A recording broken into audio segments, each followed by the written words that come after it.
Good afternoon, guys. Welcome to Inspirations by Terry. I hope that everyone's doing well.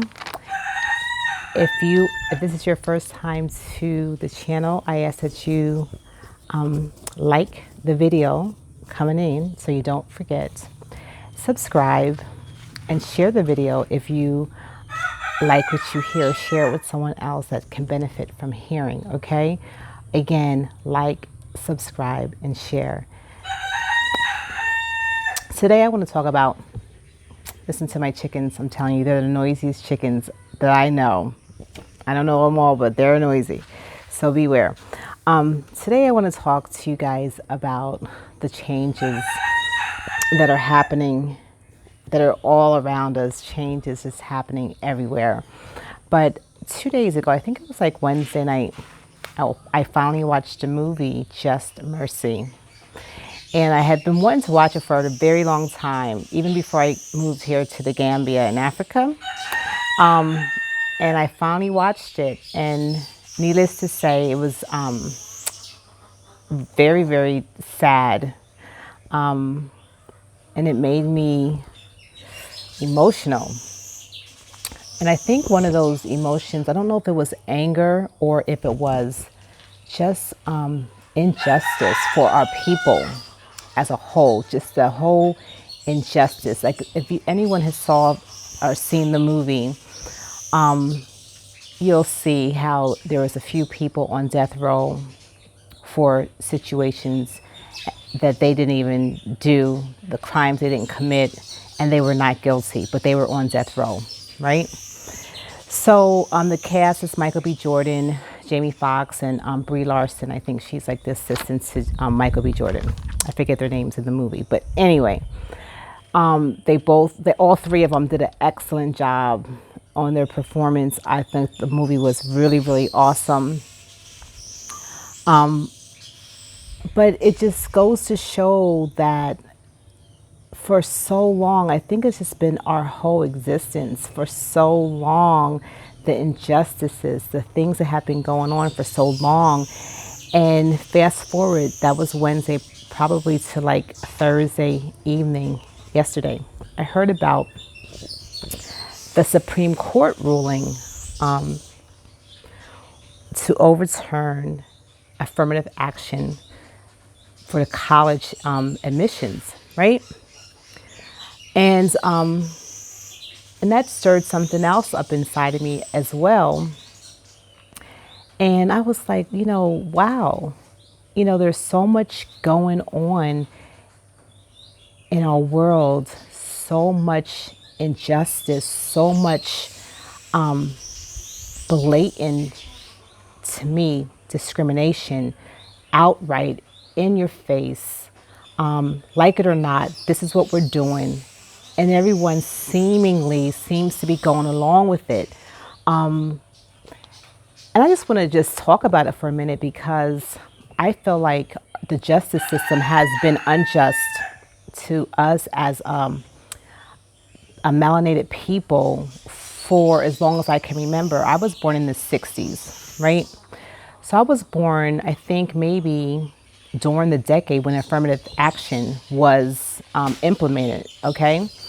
I was a child. I think I remember maybe being 6 or 7, and I heard everybody screaming, "Oh no, oh my goodness, oh no, oh my goodness," when John F. K was shot and all these people were, just crying out for, and I'm like asking my mom, what's the matter? Like, what happened?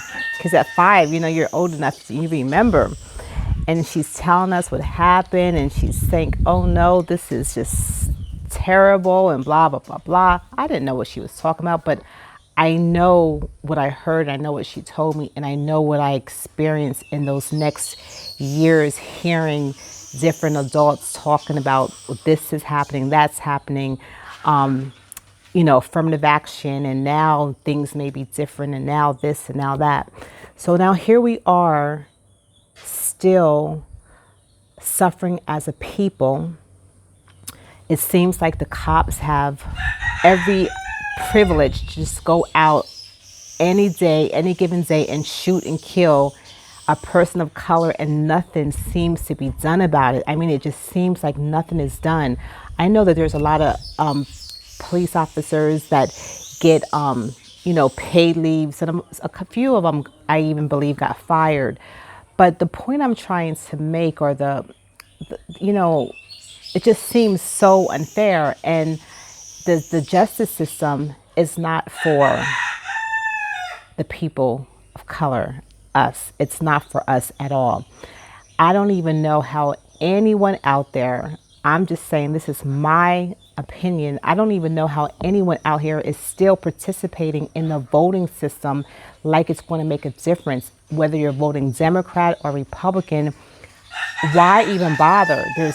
What's going to be done? Nothing, because we've been voting Democrat for all these years, and look what happened to us. Nothing. No, there's no laws out here to protect the black man.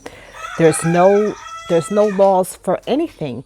Now they want to overturn affirmative action for the children to get into colleges.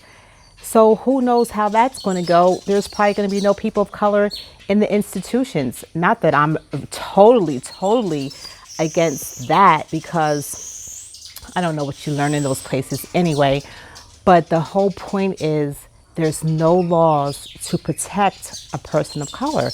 Now all of a sudden we have, the election, when everyone was voting for the first black President Barack Obama, and we were out here and we were so excited, and they used this man that looked like us, that had charisma, that can make you laugh, he can just engage you, he can speak well, to get us to vote for him because of the color of his skin.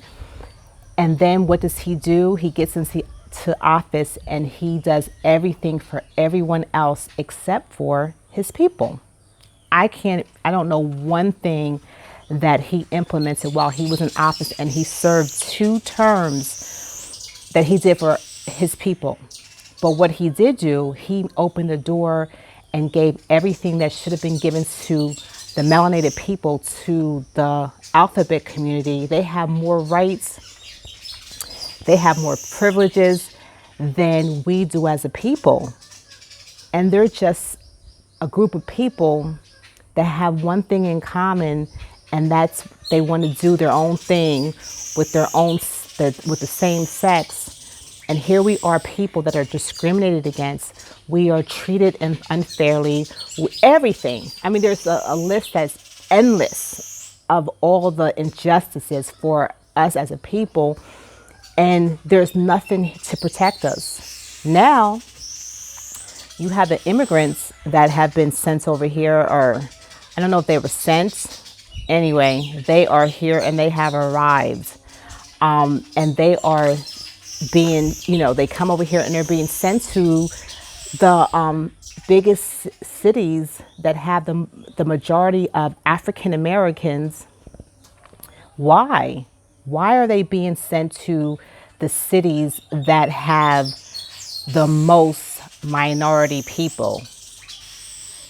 I have a few suspicions, but one thing I don't understand is they have, all these open spaces in Idaho, Montana, Nebraska. They can send all these people to, but they want to send them to an already overcrowded population and put them up in hotels, mind you.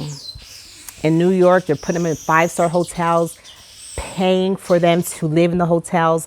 I understand that they're giving some of them full scholarship to universities. All these things that they're rolling out for immigrants, and it's coming from the taxpayers' dollars. And there are people in this country that are U.S. citizens that are hungry, don't have places to stay, and they're giving billions and billions of dollars for these immigrants. And our own U.S. citizens are suffering. Make it make sense, because it makes no sense at all. So if you're paying attention to, and there's so many other things going on, the stuff with the food. I received a TikTok from someone the other day about an avocado. And you know how you put the fruit on a stand, and there's so many different fruits on the stand. So there might be like 100. Out of 100 fruits that were on the stand, there might have been 33 that were tucked in there that had a label on them that said Apeel, Apeel, and it had underneath it Bill Clinton Foundation something. And it's telling you that it's been laced with something. Well, not laced, but it's telling you that the ingredients in this avocado has X, Y, and Z in it. So I'm telling you guys, our food is not only, I mean, it's not just the justice system. It's not just the immigrants. It's not just the affirmative action. It's the food. They are trying to get people to not be conscious of what is going on, and now they're putting in our food. We have to pay attention. We have to read the labels, and even if we read the labels and feel like, oh, there's nothing in this one because it didn't say on the label, there's probably something in that. Who knows? But I'm telling you guys that there's something going on that's undermined it, and I know that it's the trick of the enemy. I know that we are in a spiritual battle, and I know that a lot of the stuff that is happening to us as a people, when I say as a people, I'm talking about the Black Americans that you think these are Black Americans, but you are Hebrew Israelites, that there is an onslaught to delete those people, God's chosen people, God, the apple of his eye. But until you realize that if there is an agenda, there is an agenda against it. It's been going on for so long, and we're looking to the left, we're looking to the right, we're thinking we can vote this out. You can't vote it out. I think the biggest thing that anyone as a whole can do right now is shut it down. Don't even vote. Let them vote for their own laws.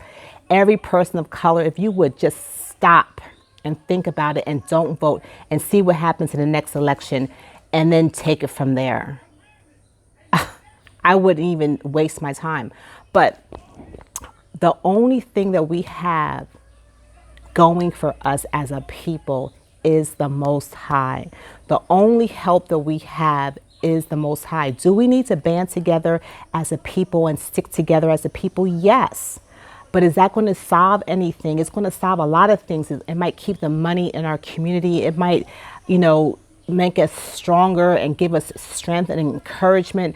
But the main thing that's going to turn this situation around is turning back to Yahuwah and keeping his commandments, because in Deuteronomy 28, if you have not read the book, I encourage everyone that can hear this.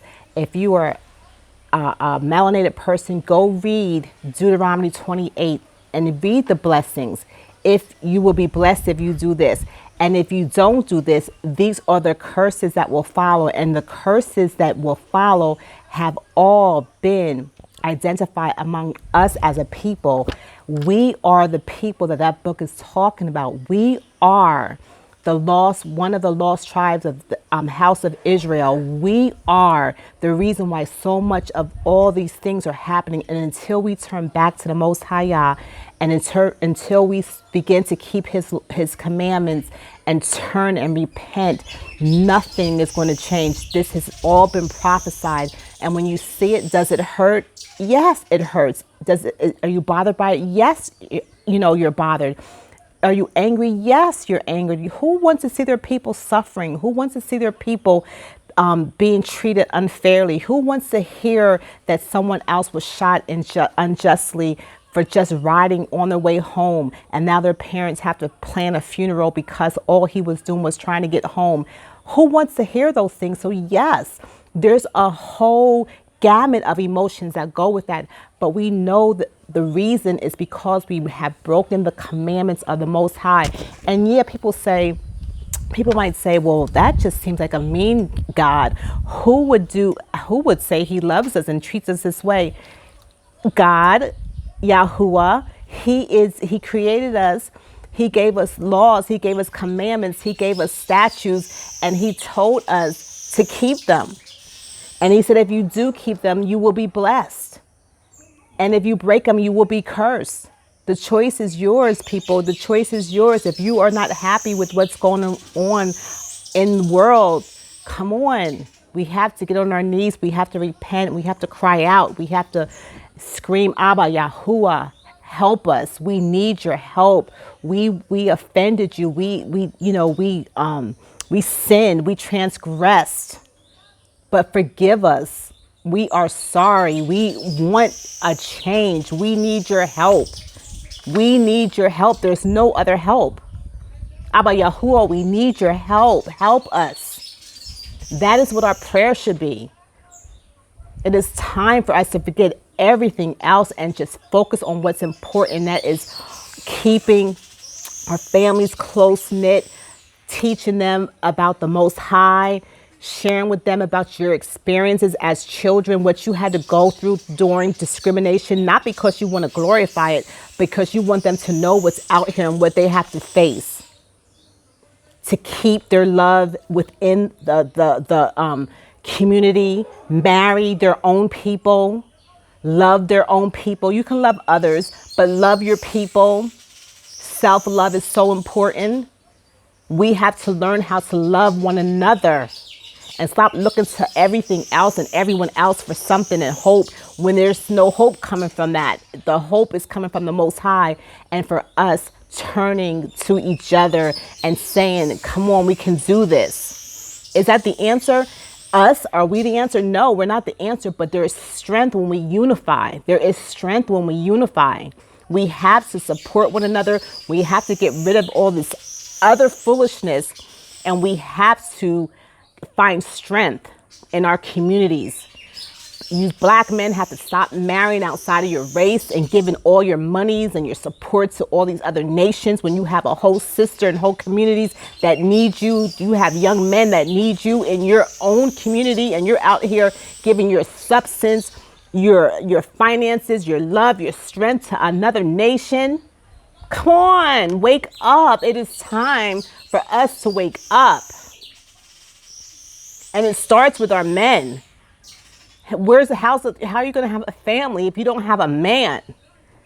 And if our men are all over in every other nation, then our sisters don't even have a chance to have families. Wake up.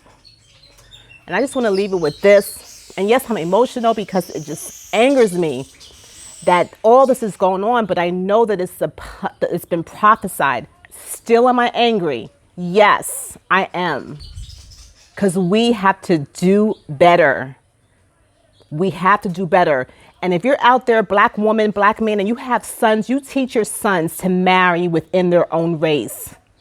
It's even commanded in the Bible to not marry other nations. Marry your own. If you feel that insecure about who you marry, that you can't even marry your own sister, something is wrong. Learn to love yourself. Learn to appreciate who you are. You were created in that image for a reason. Stay put. Stay put, because the other women will be a snare and a trap. And if you begin to look at interracial marriages, and you begin to see how all of them end in divorce and who gets the money and where the money goes to what community, you'll see what the snare and the trap, what the Most High was talking about. Be wise in your decisions. Be wise in your decisions. I want to leave it at this. In 2 Chronicles 7:14, it says, if my people, which are called by my name, shall humble themselves and pray and seek my face and turn from their wicked ways, then will I hear from heaven, then will I forgive their sins, and then will I heal their land. Be blessed, family. Remember to like, subscribe, and share. Bye.